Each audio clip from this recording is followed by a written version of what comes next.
Hello welcome back. Degree level എക്സാംസിലെ Indian economics base ചെയ്തിട്ടുള്ള ഏറ്റവും പ്രധാനപ്പെട്ട MCQs ആണ് നമ്മൾ ഈ ഒരു ക്ലാസ്സിലൂടെ കാണുന്നത്. ഇപ്പൊ സിലബസിൽ പറഞ്ഞിട്ടുള്ള national income, per capita income, factors of production, അങ്ങനെ നീതി ആയോഗ് തുടങ്ങി നമ്മുടെ സിലബസിൽ പറഞ്ഞിട്ടുള്ള എല്ലാ ടോപ്പിക്സും ഇൻക്ലൂഡ് ചെയ്ത ഓരോ ടോപ്പിക്കും ബേസ് ചെയ്ത MCQs ആണ് നമ്മൾ കാണുന്നത്. അപ്പോൾ ഓരോ ടോപ്പിക്കായിട്ട് നമുക്ക് നോക്കാം. First national income, per capita income, ഈ രണ്ട് ടോപ്പിക്കും ബേസ് ചെയ്ത ചോദ്യങ്ങളാണ് കാണുന്നത്. ഒന്നാമത്തെ ചോദ്യം നോക്കാം.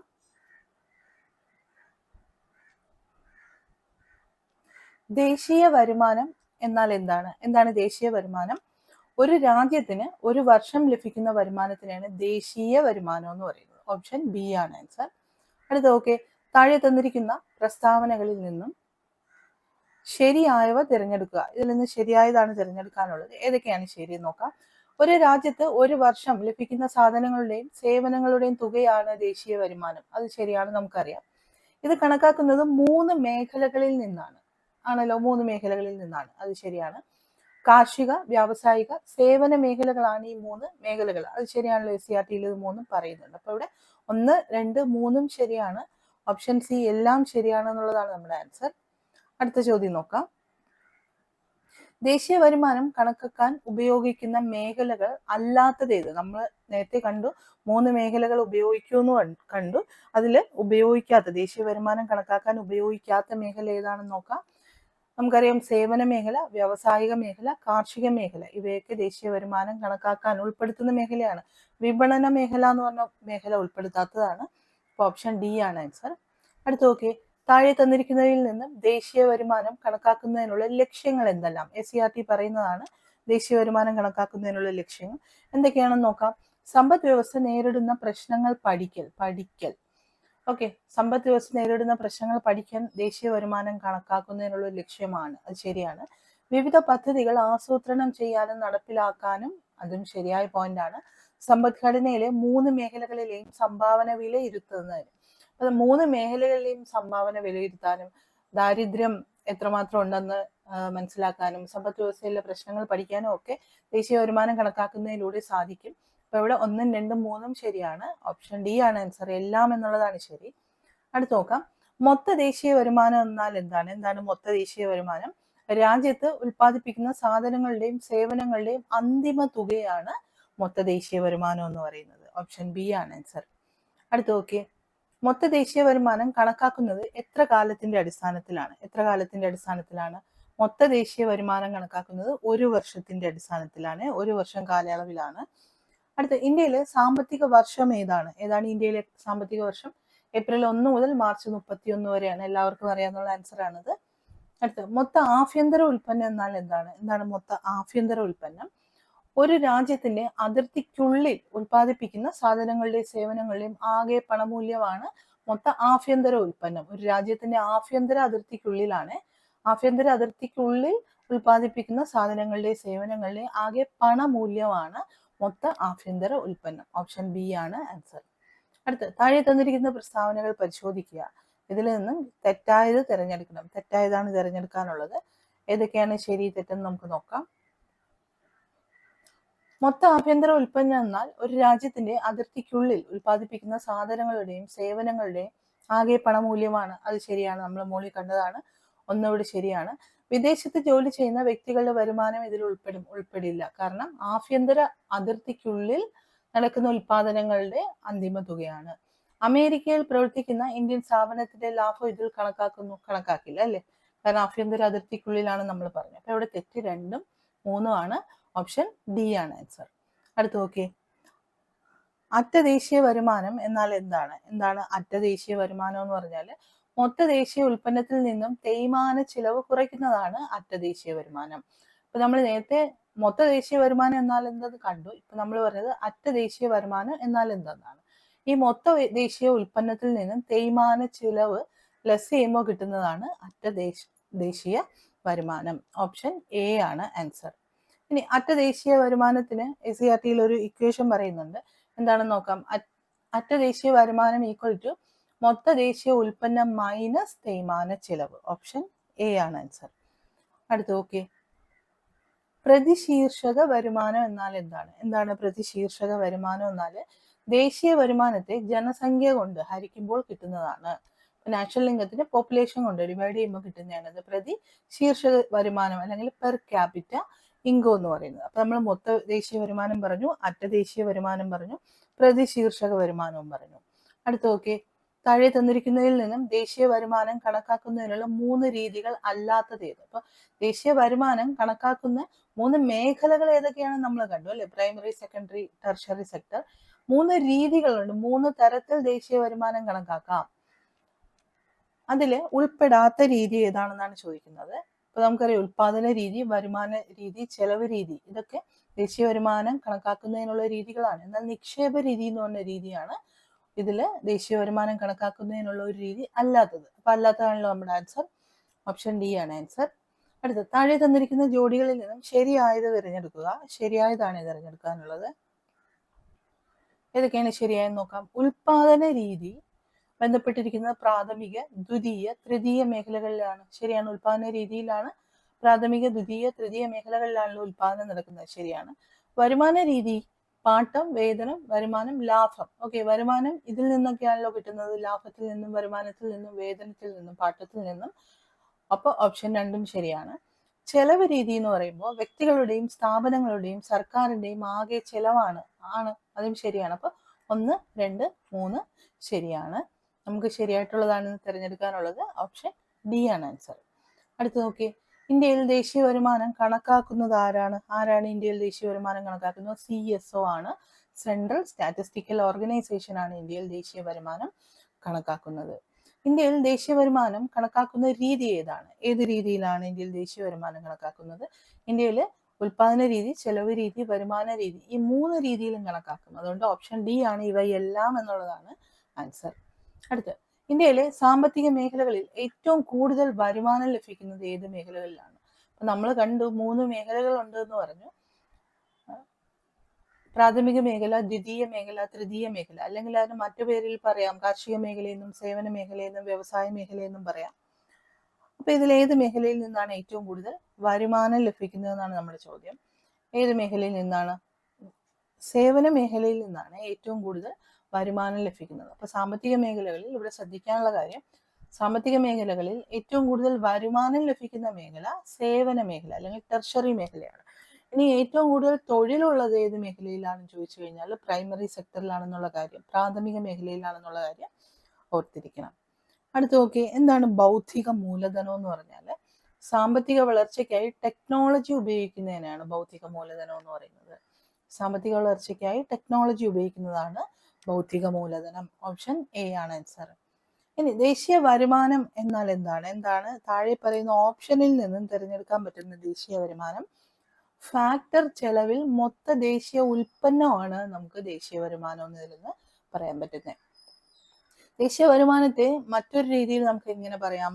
ദേശീയ വരുമാനം എന്തെന്നും കൂടെ അറിയപ്പെടുന്നു നോക്കാം. ഫാക്ടർ ചെലവിൽ GNP, ഫാക്ടർ ചെലവിൽ GNP എന്ന് പറഞ്ഞാലും നാഷണൽ ഇൻകം ആണ്, ദേശീയ വരുമാനമാണ്. വിദേശത്ത് ജോലി ചെയ്യുന്ന ഇന്ത്യക്കാരുടെ വരുമാനം ഉൾപ്പെടുത്തുന്നത് ഏതിലാണ്? ഓപ്ഷൻ സി ആണ്. ഇന്ത്യയുടെ മൊത്തം ആഭ്യന്തര ഉൽപ്പന്നത്തിലാണ് വിദേശത്ത് ജോലി ചെയ്യുന്ന ഇന്ത്യക്കാരുടെ വരുമാനം ഉൾപ്പെടുത്തുന്നത്. ഓപ്ഷൻ സി ആണ് ആൻസർ. അടുത്ത, പ്രതിശീർഷ വരുമാനം എന്നാൽ എന്താണ് പ്രതിശീർഷ വരുമാനം?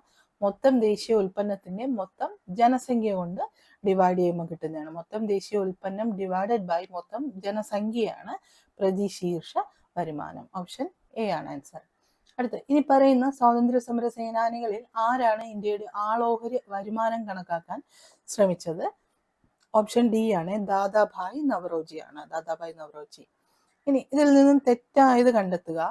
ഇതിൽ NDP എന്ന് പറഞ്ഞാൽ നമുക്കറിയാം GDP യിൽ നിന്ന് ഡിപ്രീസിയേഷൻ, തേയ്മാന ചെലവ് കുറയ്ക്കുന്നതാണ് നമ്മൾ കണ്ടു. GDP എന്ന് പറഞ്ഞു കഴിഞ്ഞാൽ നമുക്കറിയാം GDP യുടെ കൂടെ ഇൻഡയറക്ട് ടാക്സിൽ നിന്ന് സബ്സിഡി കുറയ്ക്കുമ്പോൾ കിട്ടുന്നതാണ്. ഇനി ഇവിടെ നോക്കി, NDP എന്ന് പറഞ്ഞാൽ GDP മൈനസ് ഡിപ്രീസ്, ഇവിടെ ഡിപ്രഷൻ എന്നാണ് എടുത്തിട്ടുള്ളത്, തെറ്റാണ്. ഇപ്പൊ GDP = GDP minus indirect tax minus subsidy എന്നുള്ള തെറ്റാണ് അല്ലെ. GDP എങ്ങനെ കാണും? GDP plus indirect tax minus subsidy. ഇവിടെ പ്ലസ് ആയിരുന്നെങ്കിൽ കറക്റ്റ് ആയിരുന്നു. അപ്പൊ ഇവിടെ തെറ്റായിട്ടുള്ള ഇതാണ്. ഈ ഓപ്ഷൻ നോക്കണ്ട, തെറ്റായിട്ടുള്ള ഒരു ഓപ്ഷനാണ്. അപ്പൊ ഇവിടെ ആൻസർ വരുന്നത് സി ആണ്. അടുത്ത് നോക്കി. ഇനി പറയുന്ന സൂചകങ്ങളിൽ ഏതിന്റെ അടിസ്ഥാനത്തിലാണ് വ്യക്തിയുടെ ജീവിത നിലവാരം തിരിച്ചറിയാൻ കഴിയുക? പ്രതിശീർഷ വരുമാനം അല്ലെ, പ്രതിശീർഷ വരുമാനത്തിന്റെ അടിസ്ഥാനത്തിലാണ് ഒരു വ്യക്തിയുടെ ജീവിത നിലവാരം തിരിച്ചറിയാൻ സാധിക്കുന്നത്. അടുത്ത് നമ്മൾ ഫാക്ടേഴ്സ് ഓഫ് പ്രൊഡക്ഷൻ എന്ന് പറയുന്ന ടോപ്പിക്കുമായി റിലേറ്റ് ചെയ്ത ചോദ്യങ്ങളാണ്. അതിൽ ഒന്നാമത്തെ ചോദ്യം നോക്കാം. മനുഷ്യന്റെ ആവശ്യങ്ങൾ നിറവേറ്റുന്നതിനുള്ള സാധനങ്ങളും സേവനങ്ങളും നിർമ്മിക്കുന്ന പ്രക്രിയ എന്ത് പറയും? ഉൽപാദനം അല്ലെങ്കിൽ പ്രൊഡക്ഷൻ എന്ന് പറയും അല്ലെ. SCERT പറയുന്ന ഡെഫിനിഷൻ ഇതാണ്: മനുഷ്യന്റെ ആവശ്യങ്ങൾ നിറവേറ്റുന്നതിനുള്ള സാധനങ്ങളും സേവനങ്ങളും നിർമ്മിക്കുന്ന പ്രക്രിയയാണ് ഉൽപാദനം. അടുത്ത് താഴെ തന്നിരിക്കുന്നതിൽ ഉൽപാദനത്തിന്റെ ഘടകങ്ങളിൽ ഉൾപ്പെടാത്തത് ഏതാണ്? ഇതില് ഭൂമി തൊഴിൽ സംഘാടനം ഉൾപ്പെടുന്നതാണ്, പ്ലാനിങ് ആണ് ഉൾപ്പെടാത്തത്. ഓക്കെ, ഭൂമി തൊഴിൽ സംഘാടനം മൂലധനം ഇവയൊക്കെ ഉൽപാദനത്തിന്റെ ഘടകങ്ങളിൽ ഉൾപ്പെടുന്നതാണ്. ഇതിൽ തെറ്റായിട്ടുള്ളത് ഓപ്ഷൻ ഡി ആണ്. അടുത്ത് താഴെ തന്നിരിക്കുന്നവയിൽ ഭൂമി എന്ന ഉൽപാദന ഘടകത്തിൽ ഉൾപ്പെടാത്തത് ഏത്?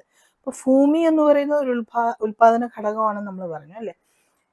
ഓക്കെ, ഭൂമി എന്ന് പറയുന്ന ഘടകത്തിനുള്ളിൽ ഉൾപ്പെടാത്തത് ഏതാണെന്നാണ് ചോദിച്ചത്.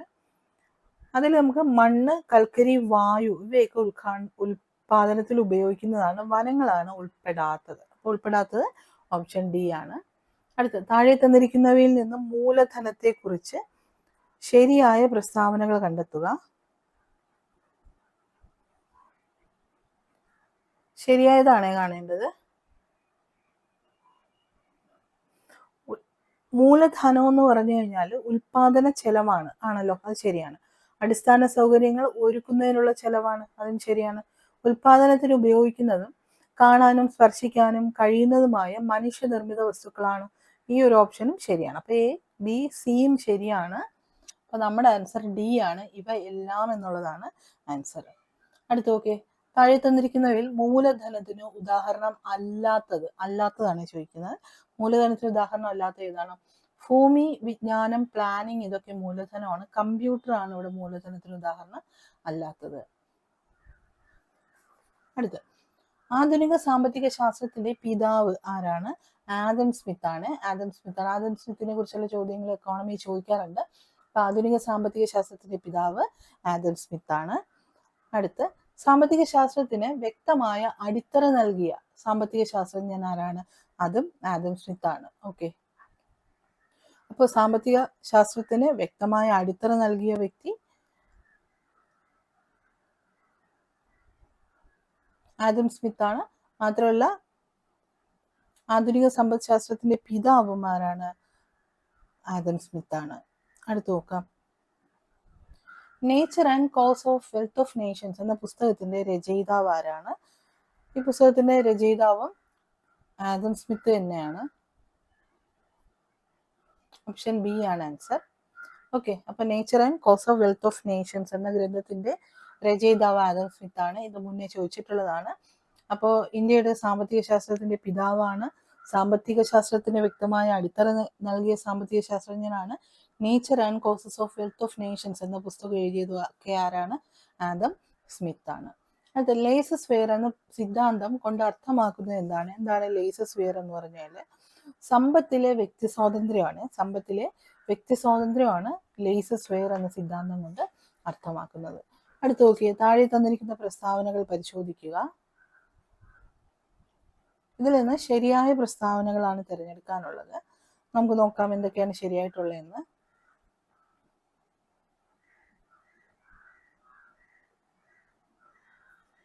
സാമ്പത്തിക പ്രവർത്തനങ്ങളിൽ ഗവൺമെന്റിന്റെ ഇടപെടൽ കുറച്ച് വ്യക്തി സ്വാതന്ത്ര്യത്തിന് കൂടുതൽ പ്രാധാന്യം നൽകണമെന്ന് അഭിപ്രായപ്പെട്ടത് കാൾ മാർക്സ് ആണ്. ഇത് തെറ്റാണ്. ഇത് ഇങ്ങനെ അഭിപ്രായപ്പെട്ടത് ആദം സ്മിത്ത് ആണ്. അടുത്ത് സാമ്പത്തിക ശാസ്ത്രത്തിന് വ്യക്തമായ അടിത്തറ നൽകിയത് ആദം സ്മിത്ത് ആണ്. ശരിയാണ്. ലേസസ് ഫെയർ എന്ന സിദ്ധാന്തം മുന്നോട്ട് വെച്ചത് ആൽഫ്രഡ് മാർഷൽ ആണ്. ലേസസ് ഫെയർ സിദ്ധാന്തം ആരാണ് മുന്നോട്ട് വെച്ചത്? നമ്മൾ മോളിൽ പറഞ്ഞു, അത് ആദം സ്മിത്ത് ആണ്. അപ്പൊ ഇവിടെ 1ഉം 3ഉം ആണ് തെറ്റായിട്ടുള്ളത്. ശരിയായിട്ടുള്ളതാണ് നമുക്ക് കാണുന്നത്. ശരിയായിട്ടുള്ളത് 2 മാത്രമാണ്. ഓപ്ഷൻ എ ആണ് ആൻസർ. അടുത്ത് മിച്ചമൂല്യം എന്ന ആശയം അവതരിപ്പിച്ച സാമ്പത്തിക ശാസ്ത്രജ്ഞൻ ആരാണ്? മിച്ചമൂല്യം അല്ലെങ്കിൽ സർപ്ലസ് വാല്യൂ എന്ന ആശയം അവതരിപ്പിച്ചത് കാൾ മാർക്സ് ആണ്. കാൾ മാർക്സ് അവതരിപ്പിച്ച ഒരു സിദ്ധാന്തമാണ് സർപ്ലസ് വാല്യൂ അല്ലെങ്കിൽ മിച്ച മൂല്യം. ഇനി മൂലധനം എന്ന കൃതി രചിച്ചത് ആരാണ്? മൂലധനം എന്ന കൃതി രചിച്ചത് കാൾ മാർക്സ് ആണ്. ഇമ്പോർട്ടൻ്റ് ആയിട്ടുള്ള ക്വസ്റ്റ്യൻ ആണ്. അടുത്ത് താഴെ തന്നിരിക്കുന്ന പ്രസ്താവനകളിൽ നിന്നും ശരിയായവ തിരഞ്ഞെടുക്കുക. ഇതിൽ എന്തൊക്കെയാണ് ശരിയെന്ന് നോക്കാം. ഉൽപാദന പ്രക്രിയയിൽ തൊഴിലാളികളുടെ പങ്കാളിത്തമാണ് കാൾ മാർക്സ് പ്രാധാന്യം നൽകിയത്. ശരിയാണ്. മിച്ചമൂല്യം എന്ന ആശയം അവതരിപ്പിച്ചത് കാൾ മാർക്സ് ആണ്. അത് ശരിയാണ്. മൂലധനം എന്ന കൃതി കാൾ മാർക്സ് ആണ് രചിച്ചത്. ഇത് മൂന്നും ശരിയാണ്. ഓപ്ഷൻ സി ആണ് ഇവിടുത്തെ ആൻസർ. അടുത്ത് സാമ്പത്തിക ശാസ്ത്ര തത്വങ്ങൾ എന്ന പുസ്തകം രചിച്ചത് ആരാണ്? സാമ്പത്തിക ശാസ്ത്ര തത്വങ്ങൾ എന്ന പുസ്തകം രചിച്ചത് ആൽഫ്രഡ് മാർഷൽ ആണ്. സാമ്പത്തിക ശാസ്ത്ര തത്വങ്ങൾ അല്ലെങ്കിൽ പ്രിൻസിപ്പിൾസ് ഓഫ് ഇക്കോണമിക്സ് എന്ന പുസ്തകം രചിച്ചത് ആൽഫ്രഡ് മാർഷൽ ആണ്. ഇനി സാമ്പത്തിക മേഖലയിലെ വർദ്ധിച്ച ആവശ്യങ്ങളും പരിമിതമായ വിഭവങ്ങളും തമ്മിലുള്ള ബന്ധം എന്ന വിഷയത്തെക്കുറിച്ച് ആദ്യമായി ചർച്ച നടത്തിയ വ്യക്തി ആരാണ്? ലയണൽ റോബിൻസ് ആണ്. Lionel Robbins. അപ്പൊ ലയണൽ റോബിൻസ് ആണ് സാമ്പത്തിക മേഖലയിലെ വർദ്ധിച്ച ആവശ്യങ്ങളും പരിമിതമായ വിഭവങ്ങളും തമ്മിലുള്ള ബന്ധം എന്ന വിഷയത്തെക്കുറിച്ച് ആദ്യമായി ചർച്ച നടത്തിയത്. അടുത്ത ഒരു രാജ്യത്തിന്റെ സാമ്പത്തിക ഭദ്രത മികച്ച സാമ്പത്തിക ആസൂത്രണത്തിന്റെയും ശരിയായ വിഭവ വിനിയോഗത്തിന്റെയും ഫലമാണ് എന്ന് അഭിപ്രായപ്പെട്ട വ്യക്തി ആരാണ്? പോൾ എ സാമുവൽസൺ ആണ്. അപ്പോൾ പോൾ എ സാമുവൽസന്റെ അഭിപ്രായം എന്താണ്? ഒരു രാജ്യത്തിന്റെ സാമ്പത്തിക ഭദ്രത എന്ന് പറയുന്നത് മികച്ച സാമ്പത്തിക ആസൂത്രണത്തിന്റെ, അതായത് പ്ലാനിങ്ങിന്റെയും ശരിയായ വിഭവ വിനിയോഗത്തിന്റെ ഫലമാണെന്ന് അദ്ദേഹം അഭിപ്രായപ്പെട്ടു. ഇങ്ങനെ അഭിപ്രായപ്പെട്ടത് ആരാണ്? പോൾ എ സാമുവൽസൺ ആണ്. അടുത്ത് താഴെ തന്നിരിക്കുന്നവയിൽ നിന്നും ശരിയായ ജോഡി തിരഞ്ഞെടുക്കുക. ഇതിൽ നിന്ന് ശരിയായ ജോഡിയാണ് തിരഞ്ഞെടുക്കാനുള്ളത്. നോക്കാം ഏതൊക്കെയാണ് ശരിയെന്ന്. കാൾ മാർക്സ് മൂലധനം, നമുക്കറിയാം കാൾ മാർക്സിന്റെ കൃതിയാണ് മൂലധനം.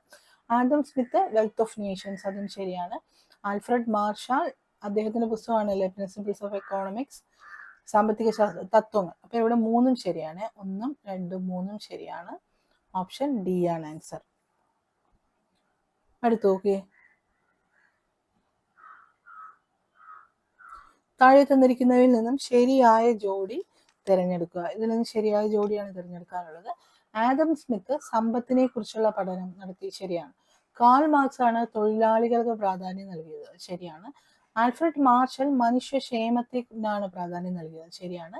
ലയണൽ റോബിൻസ് ആണെങ്കിലോ വർദ്ധിച്ച ആവശ്യങ്ങളും പരിമിതമായ വിഭവങ്ങളും എന്നതിനെ കുറിച്ച് ചർച്ച ചെയ്തു ആദ്യമായി. ശരിയാണ്. പോൾ എ സാമുവൽസൺ ആണെങ്കിലോ സാമ്പത്തിക ആസൂത്രണത്തെ കുറിച്ച് അഭിപ്രായപ്പെട്ടത്. അപ്പൊ ഇവിടെ എല്ലാം ശരിയാണല്ലോ. 1, 2, 3, 4, 5 എല്ലാം ശരിയാണ്. ഓപ്ഷൻ ഡി ആണ് എല്ലാം ശരി എന്നുള്ളതാണ് ആൻസർ. അടുത്ത് നോക്കി. ഫലപ്രദമായ സാമ്പത്തിക പ്രവർത്തനങ്ങളുടെ അഭാവം ഒരു രാജ്യത്തെ നാശത്തിലേക്ക് നയിക്കുന്നു എന്ന് അഭിപ്രായപ്പെട്ട സാമ്പത്തിക ശാസ്ത്രജ്ഞൻ ആരാണ്? ഇതില് ചാണക്യനാണ്. ചാണക്യൻ അല്ലെങ്കിൽ കൗടില്യൻ അല്ലെ. അപ്പൊ ചാണക്യന്റെ അഭിപ്രായം എന്താണ്? ഫലപ്രദമായ സാമ്പത്തിക പ്രവർത്തനങ്ങളുടെ അഭാവം ഒരു രാജ്യത്തെ നാശത്തിലേക്ക് നയിക്കുന്നു എന്ന് അഭിപ്രായപ്പെട്ടതാണ് ചാണക്യൻ അല്ലെങ്കിൽ കൗടില്യൻ.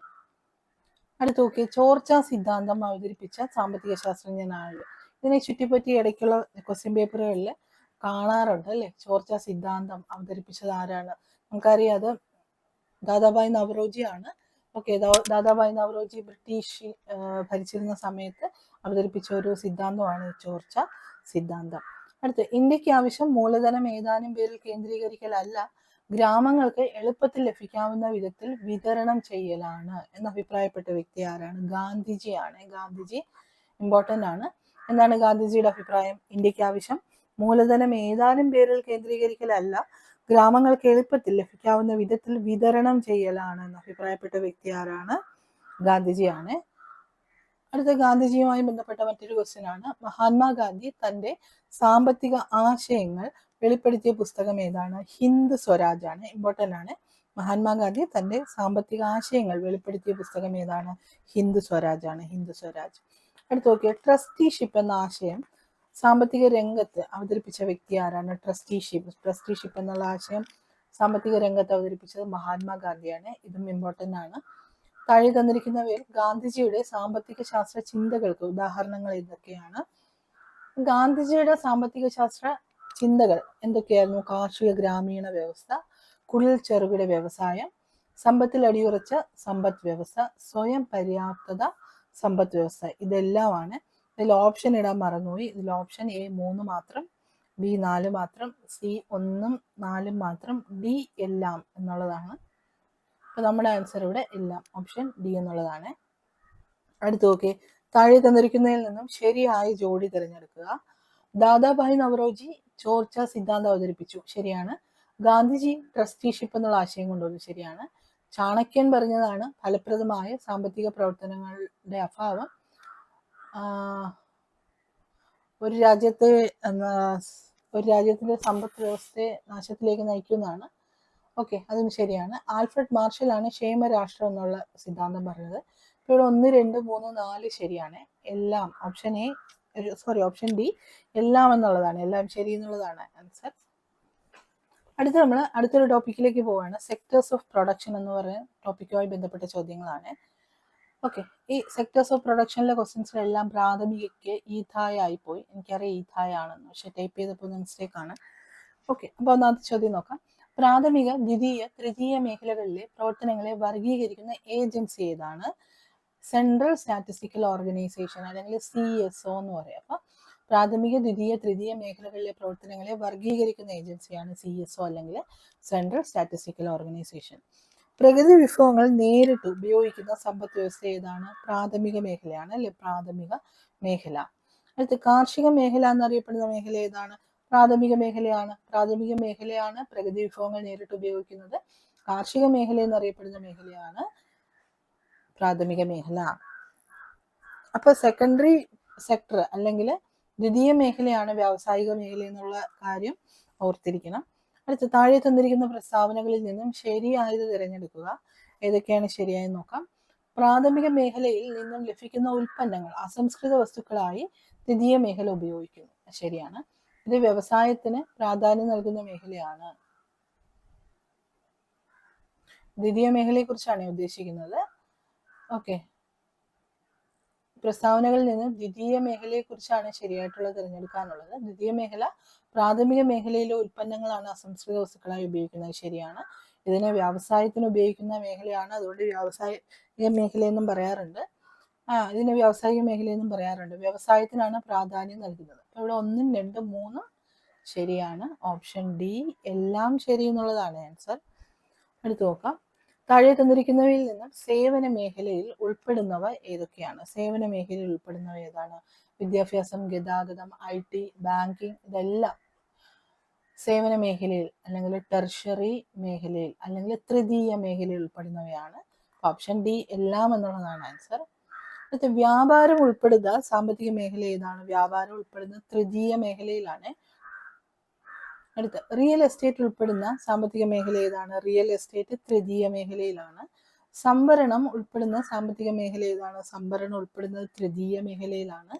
വൈദ്യുതി ഉൽപാദനം ഏത് സാമ്പത്തിക മേഖലയിലാണ് ഉൾപ്പെടുന്നത്? വൈദ്യുതി ഉൽപാദനം ദ്വിതീയ മേഖലയിലാണ്. ദ്വിതീയ മേഖല കാരണം വ്യവസായത്തിൽ ഉൾപ്പെടുന്നതാണല്ലോ, അത് ദ്വിതീയ മേഖല അല്ലെങ്കിൽ സെക്കൻഡറി സെക്ടറിൽ ഉൾപ്പെടുന്നതാണ്. വ്യാവസായിക മേഖല എന്നറിയപ്പെടുന്ന സാമ്പത്തിക മേഖല ഏതാണ്? ദ്വിതീയ മേഖലയാണ്. ദ്വിതീയ മേഖല. അടുത്ത താഴെ തന്നിരിക്കുന്നതിൽ നിന്നും ശരിയായ ജോഡി തിരഞ്ഞെടുക്കുക. ഇതിൽ ഏതൊക്കെയാണ് ശരിയായെന്ന് നോക്കാം. വനപരിപാലനം പ്രാഥമിക മേഖലയിൽ ഉൾപ്പെടുന്നവയാണ്. വൈദ്യുതി ഉൽപാദനം ദ്വിതീയ മേഖലയിൽ നിന്ന് ഉൾപ്പെടുന്നതാണ്.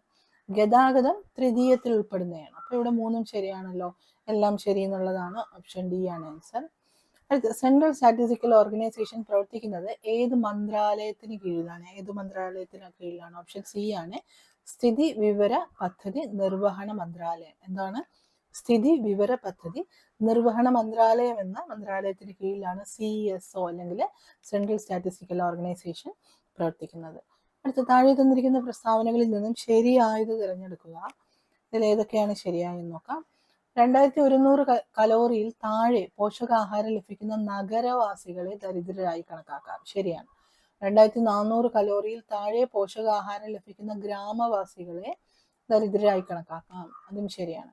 2011-12 സാമ്പത്തിക സർവേ പ്രകാരം ഇന്ത്യയുടെ ദാരിദ്ര്യം 29.8%, ഇതും ശരിയാണ്. ഓക്കെ, അപ്പൊ എന്തൊക്കെയാണ്? 2100 കലോറിയിൽ താഴെയുള്ള അർബൻ പീപ്പിൾസ്, അതായത് നഗരത്തിൽ താമസിക്കുന്നവര് 2100 കലോറി താഴെ ഭക്ഷിക്കുന്നവരാണെങ്കിൽ അവരെന്താണ്? ദരിദ്രരാണ്. ഇനി ഗ്രാമങ്ങളിലാണെങ്കിലോ 2400 കലോറിക്ക് താഴെ റൂറൽ മേഖലയിൽ താമസിക്കുന്നവരാണെങ്കിൽ ദരിദ്രരാണ്. ഇപ്പോൾ 2011 സെൻസസ് പ്രകാരം 29.8% ആൾക്കാർ ഇന്ത്യയിൽ എന്താണ് ദരിദ്രരാണെന്നുള്ള കാര്യം ഓർക്കുക. അപ്പോൾ ഇവിടെ 1, 2, 3 ശരിയാണ്. ഓപ്ഷൻ ഡി ആണ് എല്ലാം ശരി എന്നുള്ളതാണ് ആൻസർ. അടുത്ത് നോക്കാം. ഇന്ത്യയിൽ ദാരിദ്ര്യം കൂടുതലുള്ള സംസ്ഥാനം ഏതാണ്? ദാരിദ്ര്യം കൂടുതൽ എവിടെയാണ്? ബീഹാർ ആണ്. ബീഹാർ. ഓക്കെ. ഇപ്പോൾ ബീഹാറും ബിയറും തമ്മിൽ നല്ല റിലേഷൻ ഉണ്ട് അല്ലേ? അപ്പം ബിയറൊക്കെ കുടിച്ച് അവർ ദരിദ്രരായി പോയി എന്നൊന്ന് ചിന്തിച്ച് വെച്ചിരുന്നാൽ മതി. ഇന്ത്യയിൽ ദാരിദ്ര്യം കൂടുതലുള്ളത് ബീഹാറിലാണ്. ഇന്ത്യയിൽ ദാരിദ്ര്യം കുറവുള്ള സംസ്ഥാനം ഏതാണ്? ദാരിദ്ര്യം കുറവുള്ള സംസ്ഥാനം ഹിമാചൽ പ്രദേശ് ആണ്. അപ്പൊ നമുക്കറിയാം ഹിമാചൽ പ്രദേശ്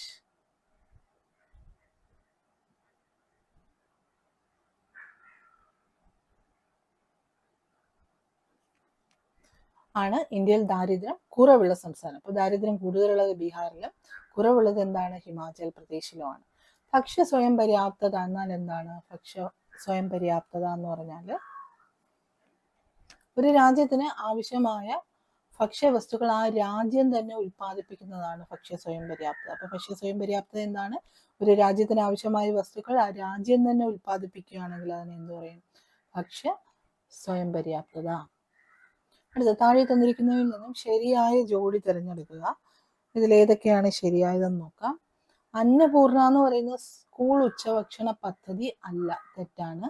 അന്ത്യോദയ അന്ന യോജന എന്ന് പറയുന്നത് എന്താണ്? ശിശു വികസന പരിപാടി അല്ല, അല്ലെ? ഇനി സ്വർണ്ണ ജയന്തി ഗ്രാമീണ ഉപജീവന സ്വർണ്ണ ജയന്തി ഷഹാരി റോസ്കർ യോജന എന്ന് പറഞ്ഞാൽ ഗ്രാമീണ ഉപജീവന ദൗത്യമാണോ? ആണ്, അത് ശരിയാണ്. ഓക്കെ. അപ്പൊ ആദ്യത്തെ രണ്ടും തെറ്റായി പോയി. ഇപ്പോൾ ശരിയായിട്ടുള്ള 3 മാത്രമാണ്. ഓപ്ഷൻ ഡി ആണ് ആൻസർ. അടുത്ത് നോക്കിയേ. താഴെ തന്നിരിക്കുന്നതിൽ നിന്നും നഗരങ്ങളിലെ തൊഴിൽ രഹിതർക്ക് സ്വയം തൊഴിൽ പ്രോത്സാഹിപ്പിക്കുന്ന പദ്ധതി ഏതാണ്? സ്വർണ്ണ ജയന്തി ഷഹാരി റോസ്കർ യോജനയാണ്. താഴെ തന്നിരിക്കുന്നതിൽ നിന്നും നഗരങ്ങളിലെ തൊഴിൽ രഹിതർക്ക് സ്വയം തൊഴിൽ പ്രോത്സാഹിപ്പിക്കുന്ന പദ്ധതിയാണ് സ്വർണ്ണ ജയന്തി ഷഹാരി റോസ്കർ യോജന. അടുത്ത് നോക്കിയേ. താഴെ തന്നിരിക്കുന്നതിൽ നിന്നും സ്വന്തമായി വരുമാനമില്ലാത്ത 65 വയസ്സിന് മേൽ പ്രായമുള്ളവർക്കായുള്ള പദ്ധതി എന്താണ്? അന്നപൂർണയാണ്. അന്നപൂർണ. ഓക്കെ, അന്നപൂർണയാണ്. അടുത്ത് ഭക്ഷ്യസുരക്ഷാ നിയമം പാസാക്കിയ വർഷം എപ്പോഴാണ്? 2013 അല്ലേ?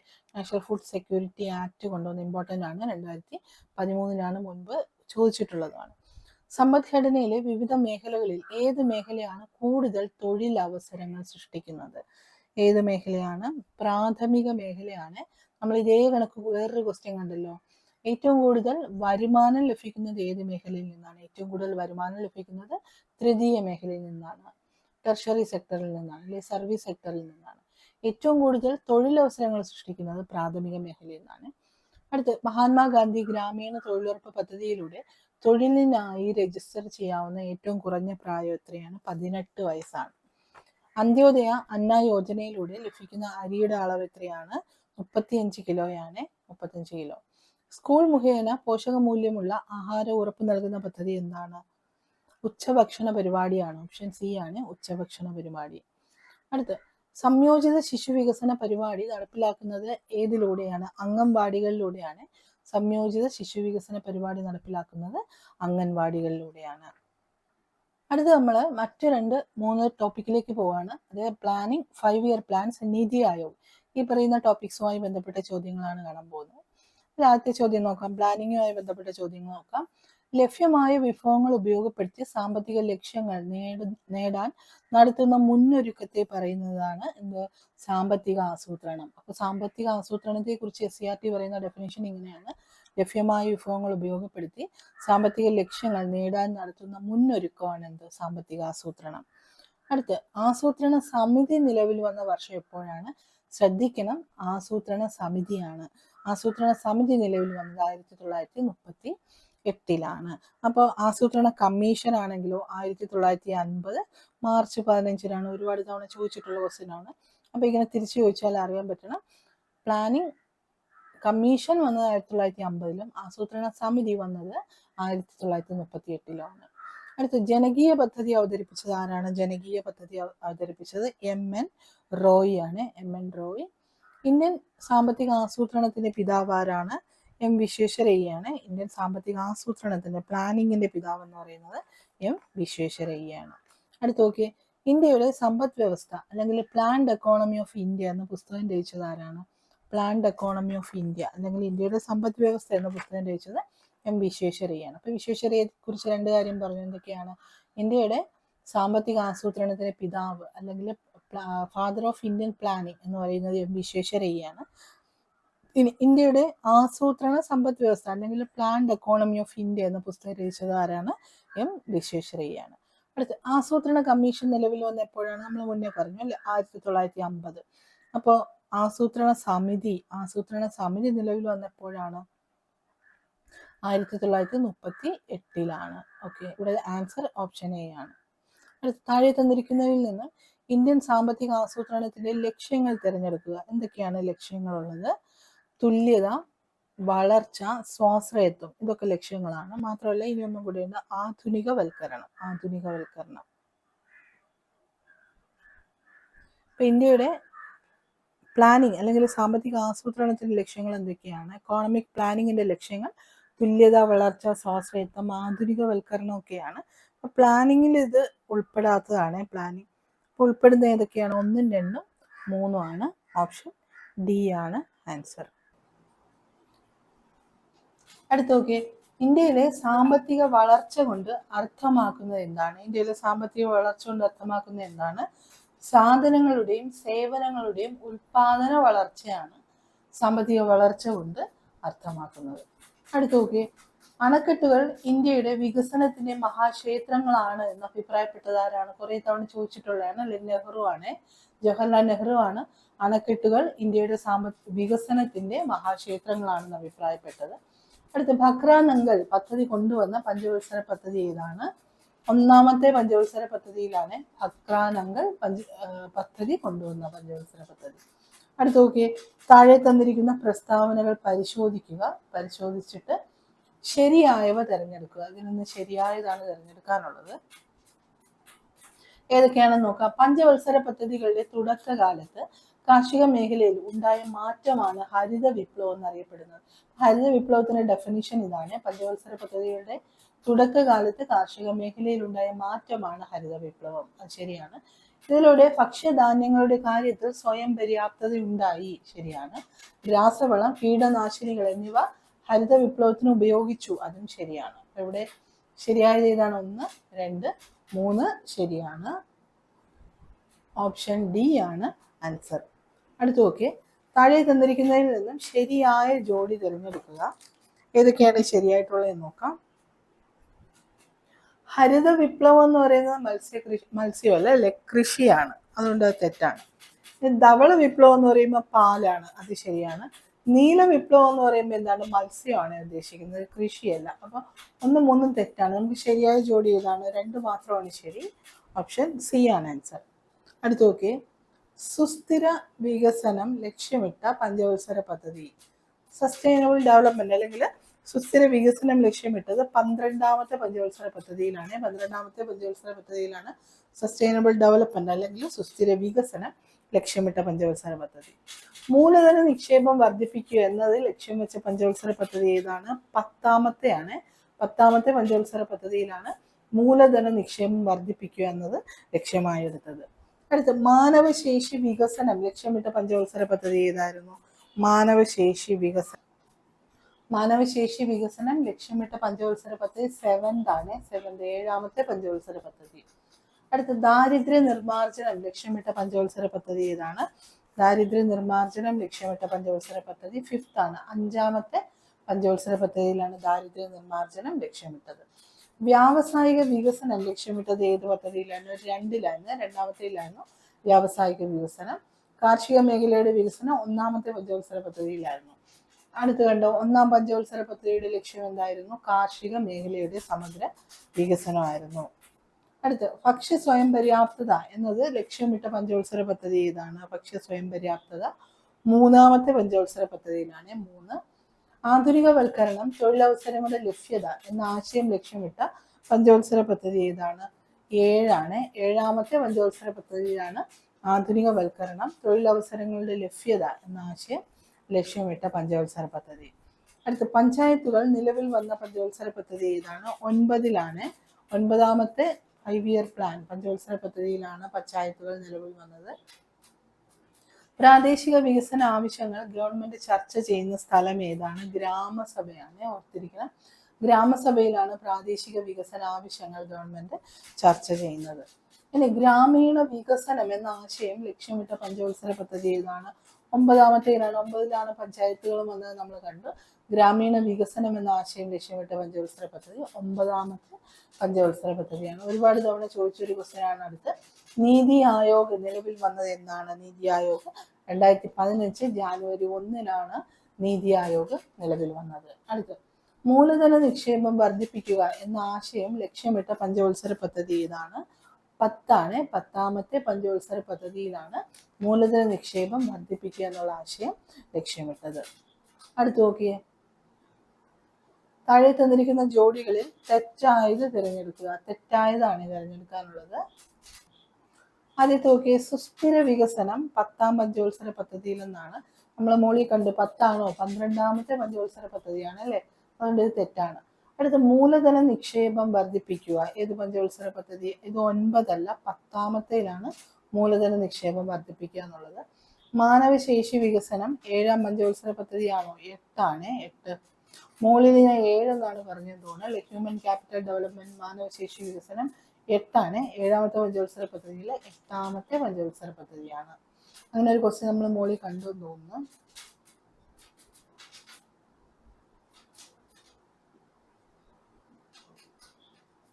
ഇവിടെ ഉണ്ട് അല്ലെ?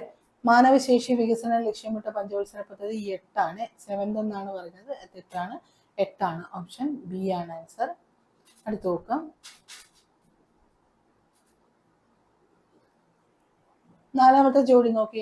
ആധുനികവൽക്കരണം. ആധുനികവൽക്കരണം ലക്ഷ്യമിട്ട പഞ്ചവത്സര പദ്ധതി 8 അല്ല 7. ഓക്കെ, അപ്പൊ ആധുനികവൽക്കരണം ലക്ഷ്യമിട്ടത് 7, മാനവശേഷി വികസനം 8, മൂലധന നിക്ഷേപം വർദ്ധിപ്പിക്കുക എന്നുള്ളത് 10ാമത്തതും, സുസ്ഥിര വികസനം 12ാമത്തെ പഞ്ചവത്സര പദ്ധതിയാണ് അല്ലെ? ഇനി അതുപോലെ തന്നെ ഗ്രാമസഭയൊക്കെ വന്നത്, പഞ്ചായത്തുകളൊക്കെ വന്നത് 9ാമത്തെ പഞ്ചവത്സര പദ്ധതിയിലാണ്. വേറെ നമ്മൾ കണ്ടല്ലോ, മൂലധന നിക്ഷേപം വർദ്ധിപ്പിക്കുക 10ാമത്തേലാണ് അല്ലെ? അതുപോലെ ഗ്രാമീണ വികസനം 9, ഗ്രാമസഭ പഞ്ചായത്ത് രാജൊക്കെ വന്നത് 9ലാണ്. അതുപോലെ തന്നെ തൊഴിലവസരങ്ങളുടെ ലഭ്യത ലക്ഷ്യമിട്ടത് 7ലാണ്. ഭക്ഷ്യ സ്വയം പര്യാപ്തത 3ലാണ്. ഓക്കെ, അപ്പോൾ ഈ കാര്യങ്ങളൊക്കെ ഓർത്തിരിക്കുക. ഇതിൽ നിന്ന് ഏതെങ്കിലുമൊക്കെ ചോദിക്കാൻ സാധ്യതയുണ്ട്, ഇമ്പോർട്ടൻ്റ് ആണ്. അപ്പൊ നമുക്ക് ഇവിടുത്തെ ഓപ്ഷനിൽ എല്ലാം തെറ്റാണ് അല്ലെ? 1 2 3 4 തെറ്റാണ്. അപ്പൊ നമ്മുടെ ആൻസർ എല്ലാം, കാരണം ഏതൊക്കെയാണ് തെറ്റായിട്ടുള്ളത് എന്നുള്ളതാണ് ചോദ്യം. എല്ലാം തെറ്റാണ് ഇവിടെ. അടുത്ത് നോക്കിയേ, നീതി ആയോഗിന്റെ അധ്യക്ഷൻ ആരാണ്? നീതി ആയോഗിന്റെ അധ്യക്ഷൻ ആരാണ്? പ്രധാനമന്ത്രിയാണ് അല്ലെ? പ്രധാനമന്ത്രിയാണ് നീതി ആയോഗിന്റെ അധ്യക്ഷൻ. നീതി ആയോഗിലെ അംഗങ്ങളെ തിരഞ്ഞെടുക്കുന്നത് ആരാണ്? നീതി ആയോഗിലെ അംഗങ്ങളെ തിരഞ്ഞെടുക്കുന്നത് പ്രധാനമന്ത്രി തന്നെയാണ്, പ്രധാനമന്ത്രി. അടുത്ത്, നീതി ആയോഗിലെ പാർട്ട് ടൈം അംഗങ്ങളുടെ എണ്ണം എത്രയാണ്? 2 പേരാണ്. 2 പാർട്ട് ടൈം മെമ്പേഴ്സ് ആണുള്ളത്.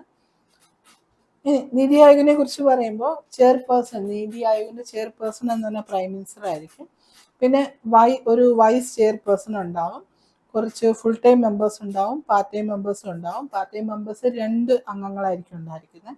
അതുപോലെ തന്നെ എക്സ് ഒഫീഷ്യോ മെമ്പേഴ്സ് ഉണ്ടായിരിക്കും. 4 എക്സ് ഒഫീഷ്യോ മെമ്പേഴ്സ് ആയിരിക്കും ഉണ്ടായിരിക്കുന്നത്. അതാണ് താഴത്തെ ക്വസ്റ്റ്യൻ നോക്കിയത്. നീതി ആയോഗിലെ എക്സ് ഒഫീഷ്യോ മെമ്പേഴ്സിന്റെ അംഗങ്ങളുടെ എണ്ണം എത്രയാണ്? നമ്മളെ മോളിൽ പറഞ്ഞു 4.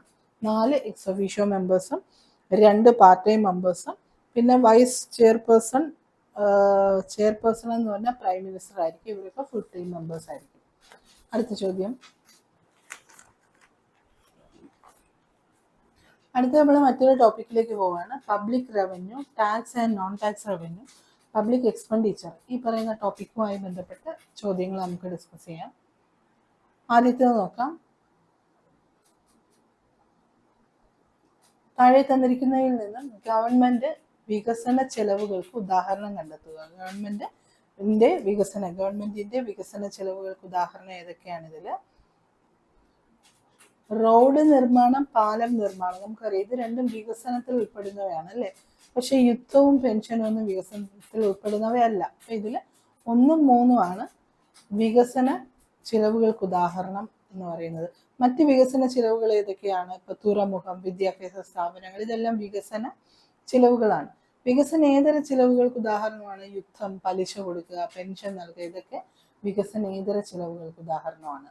അടുത്ത പൊതുവരുമാനം എന്നാൽ എന്താണ്? പൊതുവരുമാനം എന്ന് പറഞ്ഞാൽ സർക്കാരിന്റെ വരുമാനത്തിനെയാണ് പൊതുവരുമാനം എന്ന് പറയുന്നത്. അടുത്ത് നോക്കാം. താഴെ തന്നിരിക്കുന്ന പ്രസ്താവനകൾ പരിശോധിക്കുക, ഇതിൽ നിന്ന് ശരിയായതാണ് തിരഞ്ഞെടുക്കാനുള്ളത്. നോക്കാം. സർക്കാരിന്റെ വരുമാനത്തിന്റെ പ്രധാന സ്രോതസ്സുകൾ നികുതി വരുമാനവും നികുതിയേതര വരുമാനവുമാണ്. അത് ശരിയാണ്. ചുമത്തപ്പെടുന്ന ആൾ തന്നെ അടയ്ക്കുന്ന നികുതിയാണ് പ്രത്യക്ഷ നികുതി അല്ലെങ്കിൽ ഡയറക്റ്റ് ടാക്സ്. അത് ശരിയാണ്. ഒരാളിൽ ചുമത്തപ്പെടുന്ന നികുതി ഭാരം മറ്റൊരാളിലേക്ക് കൈമാറ്റം ചെയ്യപ്പെടുന്നതാണ് പരോക്ഷ നികുതി അല്ലെങ്കിൽ ഇൻഡയറക്റ്റ് ടാക്സ്. അതും ശരിയാണ്. അപ്പൊ ശരിയായത് 1, 2, 3 ശരിയാണ്. ഓപ്ഷൻ സി എല്ലാം ശരിയാണ് എന്നുള്ളതാണ് നമ്മുടെ ആൻസർ. അടുത്ത് നോക്കാം. താഴെ തന്നിരിക്കുന്നതിൽ നിന്നും പ്രത്യക്ഷ നികുതിക്ക് ഉദാഹരണം കണ്ടെത്തുക. ഇതിലെ പ്രത്യക്ഷ നികുതിക്ക് ഉദാഹരണം ഏതാണ്?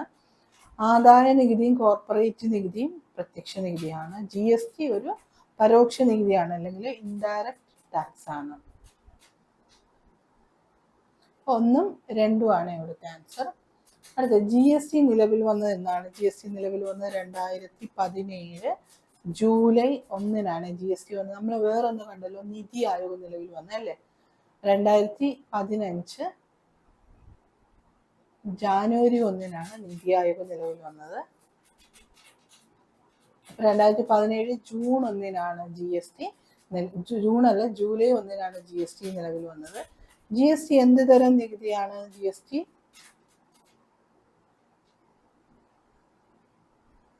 ഒരു പരോക്ഷ നികുതിയാണ് അല്ലെ, പരോക്ഷ നികുതിയാണ്.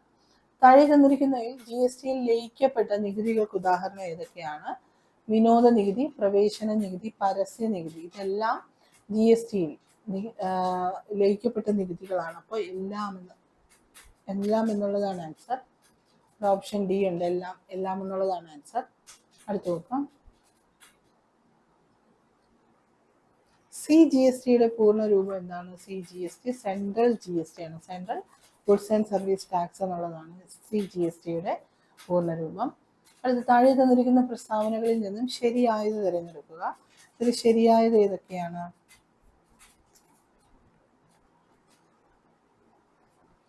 സംസ്ഥാന ഗവൺമെന്റ് ചുമത്തുന്ന GST ആണ് CGST. ആണോ? സെൻട്രൽ GST എന്ന് പറഞ്ഞ സംസ്ഥാന സർക്കാർ ചുമത്തുന്നതല്ല, അത് തെറ്റാണ്. അടുത്ത കേന്ദ്ര ഗവൺമെന്റ് ചുമത്തുന്ന GST ആണ് SGST. കേന്ദ്ര ഗവൺമെന്റ് ചുമത്തുന്നത് CGST ആണ് അല്ലെ, സെൻട്രൽ GST ആണ്, അതുകൊണ്ട് തെറ്റാണ്. ഈ നികുതികൾ കേന്ദ്രവും സംസ്ഥാനവും തമ്മിൽ വീതിച്ചെടുക്കുന്നു, അത് ശരിയാണ്. അപ്പൊ ഇവിടെ ശരിയായത് ഏതാണ്? 3 മാത്രമാണ്. ഓപ്ഷൻ ഡി ആണ് ആൻസർ. അടുത്ത IGSTയുടെ പൂർണ്ണരൂപം ഏതാണ്? ഇന്റഗ്രേറ്റഡ് GST ആണ്. ഇന്റഗ്രേറ്റഡ് GST ആണ് IGSTയുടെ പൂർണ്ണരൂപം. അടുത്ത GST കൗൺസിൽ ചെയർമാൻ ആരാണ്? GST council chairman finance minister ആണ്. കേന്ദ്ര ധനകാര്യ മന്ത്രിയാണ് GST കൗൺസിലിന്റെ ചെയർമാൻ. അടുത്ത താഴെ പറയുന്നവയിൽ നിന്നും GSTയിൽ ഉൾപ്പെടാത്തവ തിരഞ്ഞെടുക്കുക. ഇതിൽ GSTയിൽ ഉൾപ്പെടാത്തത് ഏതൊക്കെയാണ്? ഡീസൽ, മദ്യം, പെട്രോൾ, വൈദ്യുതി, ഇവയെല്ലാം GSTയിൽ ഉൾപ്പെടാത്തതാണ്. എല്ലാം എന്നുള്ള ഓപ്ഷൻ ഡി ആണ് ആൻസർ. നികുതിക്ക് മേൽ ചുമത്തുന്ന അധിക നികുതി എന്ത് പറയും? സർചാർജ് എന്ന് പറയും കേട്ടോ. നികുതിക്ക് മേൽ ചുമത്തുന്ന അധിക നികുതിയാണ് സർചാർജ്. സർചാർജിന്റെ പ്രത്യേകത എന്താണെന്ന് അറിയോ? ഒരു ഡെഫിനറ്റ് പീരീഡ്, ഒരു നിശ്ചിത കാലത്തേക്ക് മാത്രമാണ് ഇത് ചുമത്തുന്നത്, കണ്ടിന്യൂസ് ആയി അത് ചുമത്താറില്ല. അപ്പൊ നികുതിക്ക് മേൽ ചുമത്തുന്ന അധിക നികുതിയാണ് സർചാർജ്. ഇനി ചില പ്രത്യേക ആവശ്യങ്ങൾക്കായി സർക്കാർ ചുമത്തുന്ന അധിക നികുതി എന്ത് പറയും? സെസ് എന്ന് പറയും. സെസ്. ഇപ്പൊ സർചാർജും സെസ്സും ഉണ്ട്. സർചാർജ് എന്ന് പറഞ്ഞാൽ എന്താണ്? നികുതിക്ക് മേൽ ചുമത്തുന്ന അധിക നികുതിയാണ്. സെസ് ആണെങ്കിലോ സർക്കാർ ചില പ്രത്യേക ആവശ്യങ്ങൾക്കായി ചുമത്തുന്നതാണ് സെസ് എന്ന് പറഞ്ഞാൽ. ഈ സെസ്സിന്റെ പ്രത്യേകത ആവശ്യത്തിന് പണം ലഭിച്ചു കഴിഞ്ഞാൽ അത് നിർത്തലാക്കും. ഇപ്പൊ ടോൾ പിരിക്കുന്നതൊക്കെ ആ റോഡിന്റെ ഡെവലപ്മെന്റ് കഴിഞ്ഞു കഴിഞ്ഞാൽ അത് നിർത്തലാക്കും. ആവശ്യത്തിന് പണം ലഭിച്ചു കഴിഞ്ഞാൽ സെസ് പിരിക്കുന്നത് നിർത്തലാക്കും. അടുത്ത താഴെ പറയുന്നവയിൽ നിന്നും തദ്ദേശ സ്വയംഭരണ സർക്കാർ ചുമത്തുന്ന നികുതികൾക്ക് ഉദാഹരണം ഏതൊക്കെയാണെന്ന് നോക്കാം. വസ്തുനികുതി, തൊഴിൽ നികുതി, ഭൂനികുതി, സ്റ്റാമ്പ് ഡ്യൂട്ടി തദ്ദേശ സ്വയംഭരണ സ്ഥാപനങ്ങളല്ല. അപ്പൊ തദ്ദേശ സ്വയംഭരണ സ്ഥാപനങ്ങൾ ചുമത്തുന്നത് പിരിക്കുന്നത് ഏതാണ്? വസ്തുനികുതിയും തൊഴിൽ നികുതിയുമാണ്. 1ഉം 2ഉം ആണ് മാത്രം എന്നുള്ളതാണ്. ഓപ്ഷൻ ബി ആണ് ആൻസർ. അപ്പം നികുതി പിരിക്കുന്നത് കേന്ദ്ര സർക്കാരും സ്റ്റേറ്റ് ഗവൺമെന്റും തദ്ദേശ സ്വയംഭരണ സ്ഥാപനങ്ങളും പിരിക്കാറുണ്ട്. ഇപ്പം കേന്ദ്ര സർക്കാർ പിരിക്കുന്നതാണ് കോർപ്പറേറ്റ് നികുതി, വ്യക്തിഗത ആദായ നികുതി, CGST അല്ലെങ്കിൽ സെൻട്രൽ GST, പിന്നെ IGST ഇൻ്റഗ്രേറ്റഡ് GST ഒക്കെ പിരിക്കുന്നത് കേന്ദ്ര സർക്കാരാണ്. സ്റ്റേറ്റ് ആണെങ്കിലോ ഭൂനികുതി, സ്റ്റാമ്പ് ഡ്യൂട്ടി, SGST അതായത് സ്റ്റേറ്റ് GST ഒക്കെ പിരിക്കുന്നത് സംസ്ഥാനമാണ്. ഇനി ലോക്കൽ സെൽഫ് ഗവൺമെന്റ് അല്ലെങ്കിൽ തദ്ദേശ സ്വയംഭരണ സ്ഥാപനങ്ങളാണ് വസ്തുനികുതിയും തൊഴിൽ നികുതിയും പിരിക്കുന്നതിനുള്ള കാര്യം ഓർത്തിരിക്കണം. അടുത്ത ചോദ്യം നോക്കാം.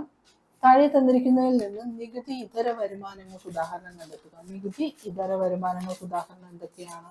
ഇതിൽ ഫൈനുകൾ, ഗ്രാന്റ്, പലിശ, ലാഭം ഇതെല്ലാം നികുതി ഇതര വരുമാനങ്ങളാണ്. അടുത്ത് GST ഒരു ഡാഷാണ്. GSTയുടെ പൂർണ്ണരൂപം എന്താണ്? ഗുഡ്സ് ആൻഡ് സർവീസ് ടാക്സ് അല്ലേ? ഗുഡ്സ് ആൻഡ് സർവീസ് ടാക്സ് എന്നുള്ളതാണ് GSTയുടെ പൂർണ്ണരൂപം. അടുത്ത് നിലവിലെ GST കൗൺസിൽ ചെയർമാൻ ആരാണ്? നിർമ്മല സീതാരാമൻ ആണ്. അടുത്ത് ഏത് ബഡ്ജറ്റിലാണ് GST കൗൺസിൽ കൊണ്ടുവന്നത്? GST കൗൺസിൽ കൊണ്ടുവന്നത് ഏത് ബഡ്ജറ്റിലാണ്? 2006 ബഡ്ജറ്റിലാണ്. 2006 ബഡ്ജറ്റിലാണ് GST കൗൺസിൽ കൊണ്ടുവന്നത്. GSTയുടെ പിതാവ് എന്നറിയപ്പെടുന്നത് ആരാണ്? അടൽ ബിഹാരി വാജ്പേയി ആണ്. അടൽ ബിഹാരി വാജ്പേയി ആണ് GSTയുടെ പിതാവ് എന്നറിയപ്പെടുന്നത്. GST കൗൺസിലിന്റെ ആസ്ഥാനം എവിടെയാണ്? ഡൽഹിയാണ്. ഓർത്തിരിക്കണം, ഡൽഹിയാണ് GST കൗൺസിലിന്റെ ആസ്ഥാനം. GST ആദ്യമായി നടപ്പിലാക്കിയ രാജ്യം ഏതാണ്? ഫ്രാൻസ് ആണ്. ഫ്രാൻസ് ആണ് GST ആദ്യമായി നടപ്പിലാക്കിയ രാജ്യം. UGST എന്ന് പറഞ്ഞാൽ എന്താണ്? UGST യൂണിയൻ ടെറിട്ടറി GST ആണ്. അപ്പൊ നമ്മൾ CGST പഠിച്ചു, സെൻട്രൽ GST ആണ്. SGST എന്ന് പറയുമ്പോൾ സ്റ്റേറ്റ് GST ആണ്. IGST എന്ന് പറയുമ്പോൾ ഇന്റഗ്രേറ്റഡ് GST ആണ്. ഇപ്പൊ നമ്മൾ പറഞ്ഞത് UGST. UGST എന്ന് പറഞ്ഞാൽ എന്താണ്? യുണൈറ്റഡ് ടെറിട്ടറി GST ആണ്. അടുത്ത് നോക്കാം. എത്രാമത്തെ ഭേദഗതി നിയമത്തിലൂടെയാണ് GST നിലവിൽ വന്നത്? GST നിലവിൽ വന്ന ഏത് ഭേദഗതിയിലൂടെ? 101 ചോദിച്ചിട്ടുള്ളതാണ് കുറെ തവണ. 101ാമത്തെ അമെൻമെന്റ് ആക്ടിലൂടെയാണ് GST കൊണ്ടുവന്നത്. ഇനി ITRന്റെ പൂർണ്ണരൂപം എന്താണ്? ITR എന്ന് പറഞ്ഞാൽ ഇൻകം ടാക്സ് റിട്ടേൺ എന്നാണ്. ഇൻകം ടാക്സ് റിട്ടേൺ എന്നാണ് ITRന്റെ പൂർണ്ണരൂപം. അടുത്ത് നോക്കിയേ. അടുത്തത് ബഡ്ജറ്റുമായി റിലേറ്റ് ചെയ്ത പ്രധാനപ്പെട്ട ചോദ്യങ്ങളാണ്. നമുക്ക് നോക്കാം. ബഡ്ജറ്റിനെ കുറിച്ച് പറയുന്ന ഭരണഘടനാ വകുപ്പ് ഏതാണ്? 112 ആണ്. നമ്മൾ നേരത്തെ ഒന്ന് പഠിച്ചു. 101ാമത്തെ ഭേദഗതി നിയമത്തിലൂടെയാണ് GST കൊണ്ടുവന്നതെന്ന് പഠിച്ചു. ഇപ്പൊ നമ്മൾ പറഞ്ഞത് ബഡ്ജറ്റിനെ കുറിച്ച് പറയുന്ന ഭരണഘടനാ വകുപ്പ് ഏതാണ്? 112 ആണ്. അടുത്ത് താഴെ നൽകിയിരിക്കുന്നതിൽ നിന്നും ശരിയായത് തിരഞ്ഞെടുക്കുക. ഗവൺമെന്റിന്റെ വരവ് ചിലവ് കണക്കിനെയാണ് ബഡ്ജറ്റ് എന്ന് പറയുന്നത്. ശരിയാണ്. ഏപ്രിൽ 1 മുതൽ മാർച്ച് 31 വരെയുള്ള ഗവൺമെന്റിന്റെ വരവ് ചിലവ് കണക്കാണിത്. അതും ശരിയാണ്. ഭരണഘടനയിലെ 102ാം വകുപ്പാണ് ബഡ്ജറ്റിനെ കുറിച്ച് പറയുന്നത്. 102 ആണോ? നമ്മൾ മുകളിൽ പറഞ്ഞതേ ഉള്ളൂ. 112ാമത്തെ വകുപ്പാണ് അല്ലെ? അപ്പൊ അത് തെറ്റാണ്. ശരിയായിട്ടുള്ളത് 1ഉം 2ഉം മാത്രമാണ്. ഓപ്ഷൻ സി ആണ് ആൻസർ. അടുത്ത് നോക്കാം. താഴെ തന്നിരിക്കുന്നവയിൽ നിന്നും ബഡ്ജറ്റിന്റെ ലക്ഷ്യങ്ങൾ അല്ലാത്തവ തിരഞ്ഞെടുക്കുക. അല്ലാത്തവയാണ് തിരഞ്ഞെടുക്കാനുള്ളത്.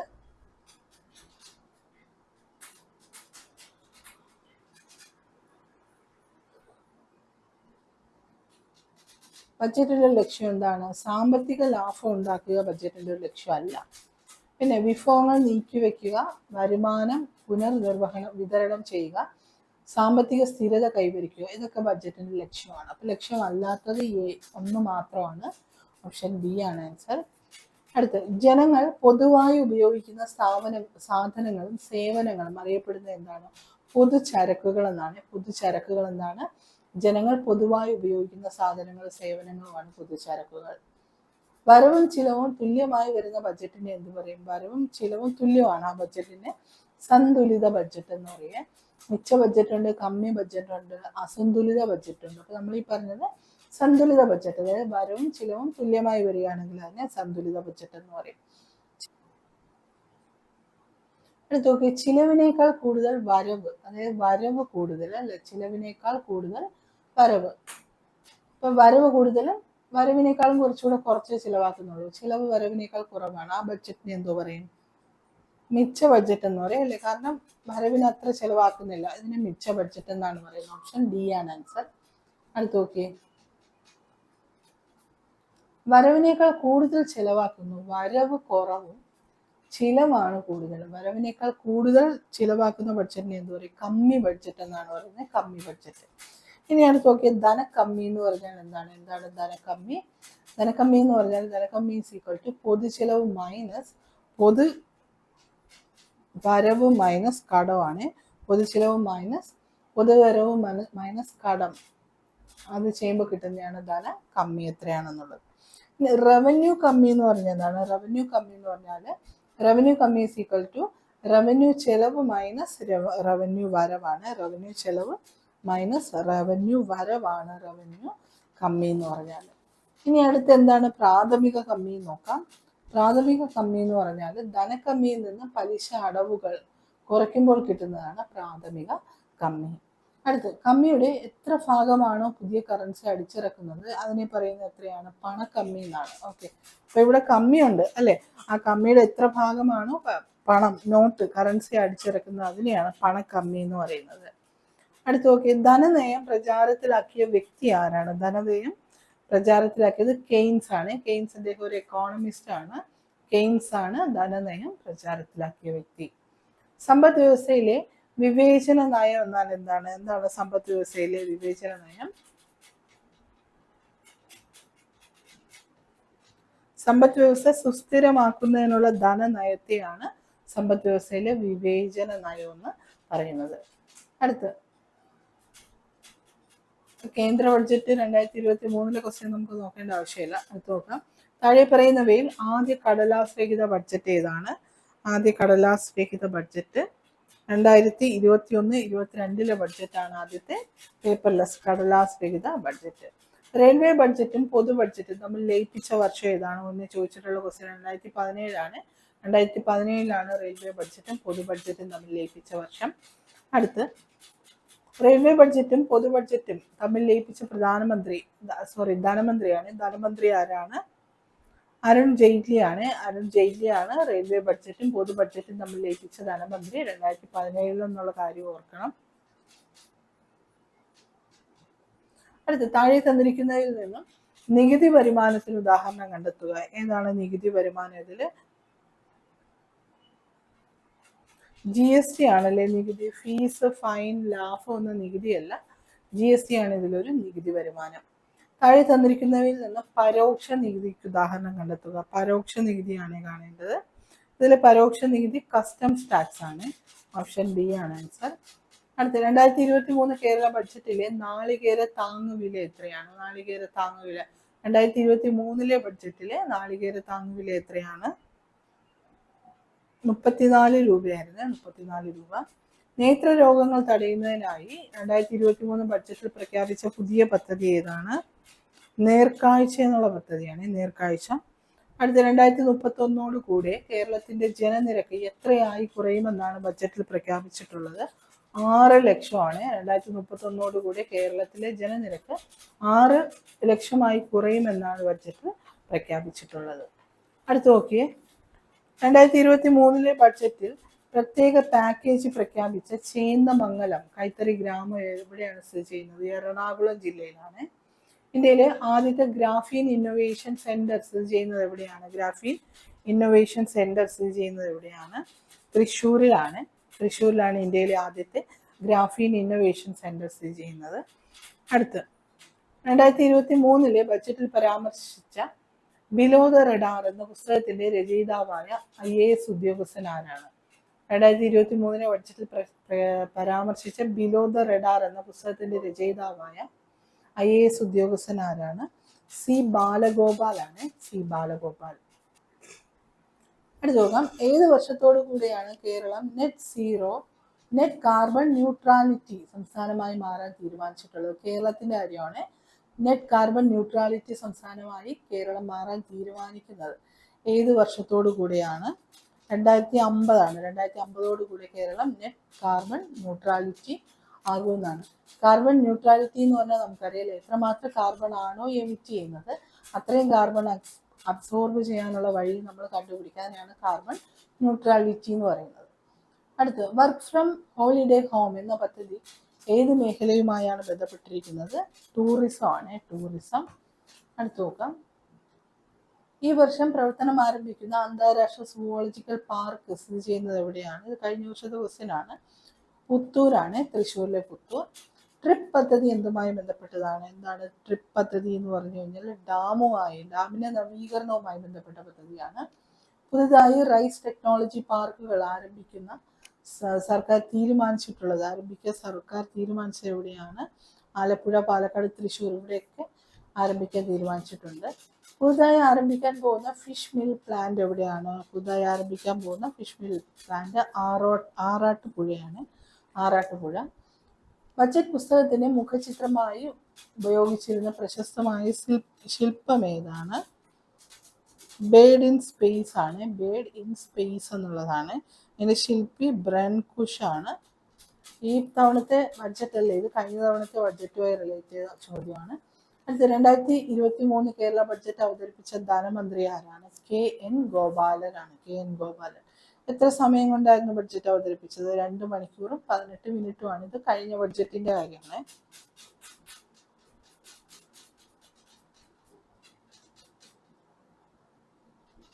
ഇനി 2023 ബഡ്ജറ്റ് 2022 ബഡ്ജറ്റിൽ നിന്നും എത്ര ശതമാനമാണ് കൂടുതൽ എന്ന് ചോദിച്ചു കഴിഞ്ഞാൽ 6% കൂടുതൽ. അടുത്തത് കൺസ്യൂമർ പ്രൊട്ടക്ഷൻ ആൻഡ് റൈറ്റ്സ്. ഈ ഒരു ടോപ്പിക്കുമായി ബന്ധപ്പെട്ട ചോദ്യങ്ങളാണ്.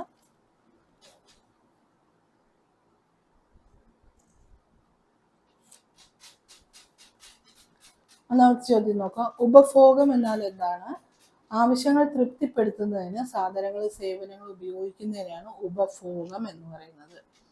ഉപഭോക്താവ് എന്നാൽ ആരാണ് ഉപഭോക്താവ്? വില കൊടുത്ത് സാധനങ്ങൾ സേവനങ്ങൾ വാങ്ങുന്ന ആളാണ്. കരാറിൽ സാധനങ്ങൾ സേവനങ്ങൾ വാങ്ങുന്ന ആൾ. രണ്ടുമാണ് കേട്ടോ. ഓപ്ഷൻ സി ആണ് ആൻസർ. താഴെ തന്നിരിക്കുന്നതിൽ നിന്നും സാമ്പത്തിക പ്രവർത്തനങ്ങളുമായി ബന്ധപ്പെട്ട ഘടകം തിരഞ്ഞെടുക്കുക. ഏതാണ് ആ ഘടകം? ഉൽപാദനം, ഉപഭോഗം, വിതരണം. ഇതെല്ലാം ഘടകങ്ങളാണ്. ഉപഭോക്താവ് നമ്മെ ആശ്രയിക്കുകയല്ല, നാം ഉപഭോക്താവിനെ ആശ്രയിക്കുകയാണ് ചെയ്യുന്നത് എന്ന് അഭിപ്രായപ്പെട്ട വ്യക്തി ആരാണ്? ഇവരൊന്നുമല്ല. ജവഹർലാൽ നെഹ്റു, വല്ലഭായ് പട്ടേൽ, ദാദാഭായ് നവറോജി എന്നല്ല, ഗാന്ധിജിയാണ് ഇങ്ങനെ അഭിപ്രായപ്പെട്ടത്. ഗാന്ധിജി. അപ്പൊ ഇവിടെ ആൻസർ ഓപ്ഷൻ ഡി ആണ്. ഇവയൊന്നും അല്ല എന്നുള്ളതാണ്. ഇങ്ങനെ അഭിപ്രായപ്പെട്ടത് ഗാന്ധിജിയാണ്.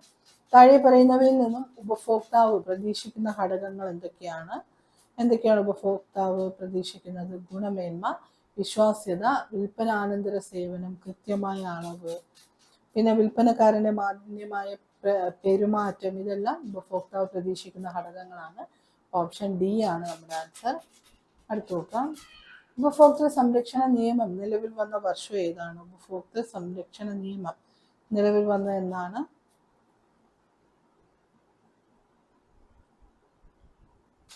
1986 ഉപഭോക്തൃ സംരക്ഷണം നിലവിൽ വന്നത്. അടുത്ത, ഉപഭോക്തൃ സംരക്ഷണ നിയമം നൽകുന്ന സംരക്ഷണങ്ങൾ എന്തൊക്കെയാണ്? എന്തൊക്കെ തരത്തിലുള്ള സംരക്ഷണങ്ങളാണ് ഇവര് നിയമം നൽകുന്നത്? നോക്കാം. തർക്കങ്ങൾ കാണാനുള്ള അവകാശം, ഉപഭോക്തൃ വിദ്യാഭ്യാസം ലഭിക്കാനുള്ള അവകാശം, ന്യായവിലയ്ക്ക് ലഭിക്കാനുള്ള അവകാശം, സാധനങ്ങളുടെയും സേവനങ്ങളുടെയും ഗുണമേന്മ സംബന്ധിച്ച വിവരങ്ങൾ ലഭ്യമാക്കൽ. ഇവയെല്ലാം ഉപഭോക്തൃ സംരക്ഷണ നിയമത്തിലൂടെ നമുക്ക് ലഭിക്കുന്ന സേവനങ്ങളാണ്. ഓപ്ഷൻ ഡി ആണ് ആൻസർ. താഴെ പറയുന്നവയിൽ ഉപഭോക്തൃ കോടതികളുടെ കർത്തവ്യങ്ങൾ എന്തൊക്കെയാണ്? ഉപഭോക്തൃ കോടതികളുടെ കർത്തവ്യങ്ങൾ എന്തൊക്കെയാണ്? നഷ്ടപരിഹാരം ലഭ്യമാക്കുന്നു, തർക്കങ്ങൾ പരിഹരിക്കുന്നു, ഉപഭോക്താക്കൾക്ക് നീതി ഉറപ്പാക്കുന്നു, ഉപഭോക്താക്കളിൽ ആത്മവിശ്വാസം വർദ്ധിപ്പിക്കുന്നു. ഇതെല്ലാമാണ് കേട്ടോ. ഓപ്ഷൻ ഡി ആണ് ആൻസർ. അടുത്ത് നോക്കാം. ജില്ലാ ഉപഭോക്തൃ തർക്ക ഫോറത്തെ കുറിച്ച് ശരിയായത് തിരഞ്ഞെടുക്കുക. ശരിയായത് എന്തൊക്കെയാണ്? ജില്ലാതലത്തിൽ പ്രവർത്തിക്കുന്നു എന്നുള്ളത് ശരിയാണ്. അംഗങ്ങളിൽ ഒരാൾ വനിതയാണ് എന്നുള്ള കാര്യവും ശരിയാണ്. ഇനി പ്രസിഡന്റ് 3 അംഗങ്ങളോ ആണെന്നുള്ളത് തെറ്റാണ്. 3-ൽ കൂടുതൽ അംഗങ്ങൾ ഉണ്ടായിരിക്കും. അടുത്ത് നോക്കാം. ജില്ലാ ഉപഭോക്തൃ തർക്ക ഫോറം എത്ര രൂപ വരെയുള്ള പരിഹാരങ്ങൾക്കാണ് തീർപ്പ് കൽപ്പിക്കുന്നത്? 20 ലക്ഷം വരെയുള്ളതാണ് കേട്ടോ. 20 ലക്ഷം വരെ. സംസ്ഥാന ഉപഭോക്തൃ തർക്ക പരിഹാര കമ്മീഷൻ എത്ര രൂപ വരെയുള്ള പരാതികൾക്കാണ് തീർപ്പ് കൽപ്പിക്കുന്നത്? 20 ലക്ഷം മുതൽ 1 കോടി വരെ. അപ്പൊ ജില്ലാതലത്തിൽ ഡിസ്ട്രിക്റ്റ് ആണെങ്കിൽ 20 ലക്ഷം വരെയാണ്. സ്റ്റേറ്റ് ലെവലിലാണെങ്കിലോ 20 ലക്ഷം മുതൽ 1 കോടി വരെയുള്ളതാണ്. ഇനി സംസ്ഥാന ഉപഭോക്തൃ തർക്ക പരിഹാര കമ്മീഷനിലെ അംഗങ്ങളുടെ എണ്ണം എത്രയാണ്? പ്രസിഡന്റും 2 അംഗങ്ങളുമാണ്. പ്രസിഡന്റും 2 അംഗങ്ങളും. അടുത്ത്, സംസ്ഥാന ഉപഭോക്തൃ തർക്ക പരിഹാര കമ്മീഷനിലെ വനിതാ അംഗങ്ങളുടെ എണ്ണം എത്രയാണ്? ഒരാളെങ്കിലും എന്നുള്ളതാണ്. ഓപ്ഷൻ സി ആണ് ആൻസർ. അടുത്ത, സംസ്ഥാന ഉപഭോക്തൃ തർക്ക പരിഹാര കമ്മീഷനിലേക്ക് കൂടുതൽ അംഗങ്ങളെ തിരഞ്ഞെടുക്കാൻ അവകാശമുള്ളത് ആർക്കാണ്? സംസ്ഥാന സർക്കാരിനാണ്. സംസ്ഥാന ഉപഭോക്തൃ പരിഹാര കമ്മീഷനിലെ അംഗങ്ങളുടെ എണ്ണം എത്രയാണ്? പ്രസിഡന്റും 4-ൽ കുറയാത്ത അംഗങ്ങളുമാണ്. ഓപ്ഷൻ എ ആണ് ആൻസർ. അടുത്ത, ദേശീയ ഉപഭോക്തൃ തർക്ക പരിഹാര കമ്മീഷൻ എത്ര രൂപ വരെയുള്ള പരാതികൾക്കാണ് തീർപ്പ് കൽപ്പിക്കുന്നത്? 1 കോടിക്ക് മുകളിലാണ്. ദേശീയ തലത്തിലാണെങ്കിൽ 1 കോടിക്ക് മുകളിൽ. ജില്ലാ തലത്തിൽ 20 ലക്ഷം വരെ, സംസ്ഥാന തലത്തിൽ 20 ലക്ഷം മുതൽ 1 കോടി വരെ. 1 കോടിക്ക് മുകളിലാണെങ്കിൽ ദേശീയ ഉപഭോക്തൃ തർക്ക പരിഹാര കമ്മീഷനാണ് കൈകാര്യം ചെയ്യുന്നത്. അടുത്ത്, ഉപഭോക്തൃ കോടതികളുടെ നടപടികളെ കുറിച്ച് ശരിയായവ തിരഞ്ഞെടുക്കുക. എന്തൊക്കെയാണ് ശരിയായത്? അതിവേഗം നീതി ഉറപ്പാക്കുന്നു, വെള്ളക്കടലാസിൽ പരാതി എഴുതി നൽകിയാൽ മതി, നഷ്ടപരിഹാരത്തിന്റെ മൂലധനം അനുസരിച്ച് ചെറിയ ഫീസ് ഈടാക്കുന്നു, പൊതുവെ വ്യവഹാര ചെലവ് കുറവാണ്. ഇതെല്ലാം ശരിയാണ്. ഓപ്ഷൻ ഡി ആണ് ആൻസർ. താഴെ തന്നിരിക്കുന്നവയിൽ നിന്നും ഉപഭോക്തൃ കോടതികളുടെ പരാതി നൽകാനാവുന്ന സന്ദർഭങ്ങൾ ഏതൊക്കെ സന്ദർഭങ്ങളിൽ നൽകാന്നുള്ളതാണ്. തെറ്റിദ്ധരിപ്പിക്കുന്ന പരസ്യങ്ങൾ നൽകുക, ജീവന് ഹാനികരമായവ വിൽക്കുക, കൂടുതൽ വില ഈടാക്കുക. പരസ്യം നൽകാതിരിക്കുക തെറ്റാണ്. കാരണം പരസ്യം നൽകാതിരുന്നു കഴിഞ്ഞാൽ നമുക്ക് അതിനെക്കുറിച്ച് പരാതി കൊടുക്കാൻ പറ്റില്ല. 1, 2, 3 ആണ് ഇവിടെ ശരി. ഓപ്ഷൻ ബി ആണ് ആൻസർ. അടുത്ത്, താഴെ തന്നിരിക്കുന്നവയിൽ നിന്ന് ശരിയായത് തിരഞ്ഞെടുക്കുക. സംസ്ഥാന സർക്കാരിന് ഉപഭോക്തൃ സംരക്ഷണവുമായി ബന്ധപ്പെട്ട കാര്യങ്ങളിൽ ഉപദേശം നൽകുന്നത് സംസ്ഥാന ഉപഭോക്തൃ സംരക്ഷണ കൗൺസിലാണ്. അത് ശരിയാണ്. കേന്ദ്ര സർക്കാരിന് ഉപഭോക്തൃ സംരക്ഷണവുമായി ബന്ധപ്പെട്ട കാര്യങ്ങൾ ഉപദേശം നൽകുന്നത് ദേശീയ ഉപഭോക്തൃ സംരക്ഷണ കൗൺസിലാണ്. അതും ശരിയാണ്. അപ്പോൾ ഇവിടെ രണ്ടും ശരി എന്നുള്ളതാണ് ആൻസർ. അടുത്ത്, സാധന വിൽപ്പന നിയമം നിലവിൽ വന്ന വർഷം ഏതാണ്? നിലവിൽ വന്നത് 1930-ലാണ്. അടുത്ത്, കാർഷിക ഉൽപ്പന്നങ്ങളുടെ ഗുണനിലവാരം നിശ്ചയിക്കുന്ന കാർഷികോൽപ്പന്ന നിയമം നിലവിൽ വന്നത് എന്നാണ്? 1937-ലാണ്. കൊള്ള ലാഭം, കരിഞ്ചന്ത, പൂഴ്ത്തിവെപ്പ് എന്നിവയിൽ നിന്ന് സംരക്ഷണം നൽകുന്ന നിയമം ഏതാണ്? ആവശ്യ സാധന നിയമമാണ്. 1935-ലെ ആവശ്യ സാധന നിയമം. അടുത്ത്, താഴെ തന്നിരിക്കുന്നവയിൽ നിന്ന് ശരിയായ ജോഡി തിരഞ്ഞെടുക്കുക. ശരിയായതാണ് തിരഞ്ഞെടുക്കാനുള്ളത്.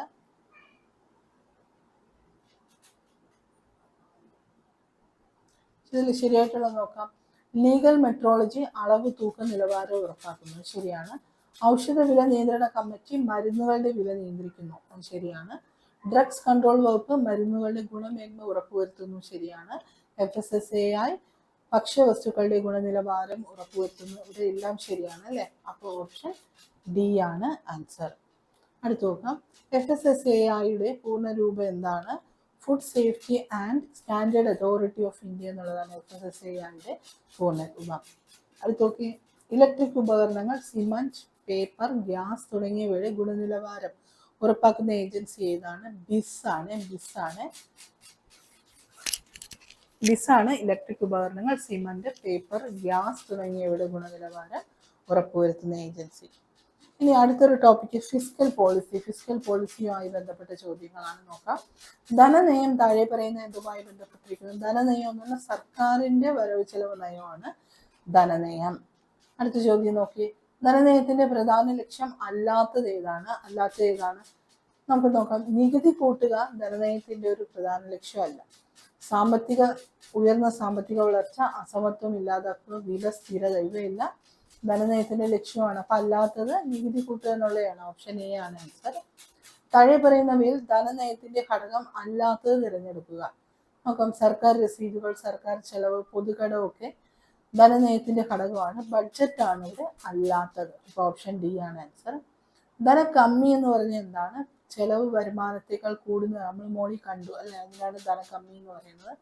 വാറ്റ് ഒരു ഏതുതരം നികുതിയാണ്? പരോക്ഷ നികുതിയാണ്. വാറ്റ് ഒരു പരോക്ഷ നികുതിയാണ്. സാമ്പത്തിക ഏകീകരണം എന്നുകൊണ്ട് എന്താ ഉദ്ദേശിക്കുന്നത്? ധനക്കമ്മി നിയന്ത്രിക്കുന്നതിന് സ്വീകരിക്കുന്ന നടപടികളെയാണ് സാമ്പത്തിക ഏകീകരണം എന്ന് ഉദ്ദേശിക്കുന്നത്. അടുത്ത, ആരാണ് ഇന്ത്യയിൽ ധനനയം തയ്യാറാക്കുന്നത്? ആരാണ്? ധനമന്ത്രാലയമാണ് ധനനയം തയ്യാറാക്കുന്നത്. താഴെ തന്നിരിക്കുന്നതിൽ നിന്ന് വികസന ചെലവിന് ഒരു ഉദാഹരണം കണ്ടെത്തുക. ഇതിലേതാണ് വികസന ചെലവ്? വികസന ചെലവ് അല്ലാത്തതിനാണ് ഉദാഹരണം കണ്ടെത്തേണ്ടത്. വിദ്യാഭ്യാസ ചെലവ്, ആരോഗ്യം, റോഡ് നിർമ്മാണമൊക്കെ വികസനമാണ്. പെൻഷൻ ഒരു വികസന ചെലവ് അല്ലാത്തതാണ്. അടുത്ത് താഴെ തന്നിരിക്കുന്നതിൽ നിന്നും വികസനേതര ചെലവിന് ഉദാഹരണം അല്ലാത്തത് കണ്ടെത്തുക. വികസനേതര ചെലവിന് ഉദാഹരണം അല്ലാത്തതാണ് കാണേണ്ടത്. പെൻഷൻ, ദുരിതാശ്വാസ പ്രവർത്തനങ്ങൾ, മലിനീകരണ മുക്ത പ്രവർത്തനങ്ങൾക്ക് വികസന ചെലവാണ്. വികസനേതര ചെലവല്ലാത്ത ഏതാണ്? കാർഷിക വികസനമാണ്. ഓപ്ഷൻ ഡി ആണ് ആൻസർ. അടുത്ത് താഴെ തന്നിരിക്കുന്നതിൽ നിന്ന് പരോക്ഷ നികുതിയുടെ പ്രത്യേകത അല്ലാത്തത് തിരഞ്ഞെടുക്കുക. പരോക്ഷ നികുതിയുടെ പ്രത്യേകത അല്ലാത്തത് ഏതാണ്? നികുതി ചെലവ് കുറവാണ്, നികുതിദായകർ നികുതി ഭാരം അറിയുന്നില്ല, ചുമത്തുന്ന ഒരാളിനും നൽകുന്നത് മറ്റൊരാളിനുമായിരിക്കും. ഇതെല്ലാം ശരിയാണല്ലോ. 1, 2, 3 ശരിയാണ്. ഓപ്ഷൻ ഡി ആണ് ആൻസർ. അപ്പം നമ്മൾ ഇന്ത്യൻ എക്കോണമിയുമായി ബന്ധപ്പെട്ട ഏറ്റവും പ്രധാനപ്പെട്ട 250 ചോദ്യങ്ങളാണ് കണ്ടത്. അപ്പം നിങ്ങൾക്ക് ഈ ക്ലാസ്സിനെ കുറിച്ച് എന്തെങ്കിലും അഭിപ്രായങ്ങളുണ്ടെങ്കിൽ തീർച്ചയായും കമൻറ്റ് ബോക്സിൽ കമൻ്റായി രേഖപ്പെടുത്തണം. വീഡിയോ ഇഷ്ടമായാലും തീർച്ചയായും ലൈക്ക് ചെയ്യണം, ഷെയർ ചെയ്യണം. ചാനൽ സബ്സ്ക്രൈബ് ചെയ്തിട്ടില്ലെങ്കിൽ തീർച്ചയായും സബ്സ്ക്രൈബ് ചെയ്യണം. അപ്പോൾ മറ്റൊരു ക്ലാസ്സുമായിട്ട് വീണ്ടും കാണാം. Thank you for watching. Thank you.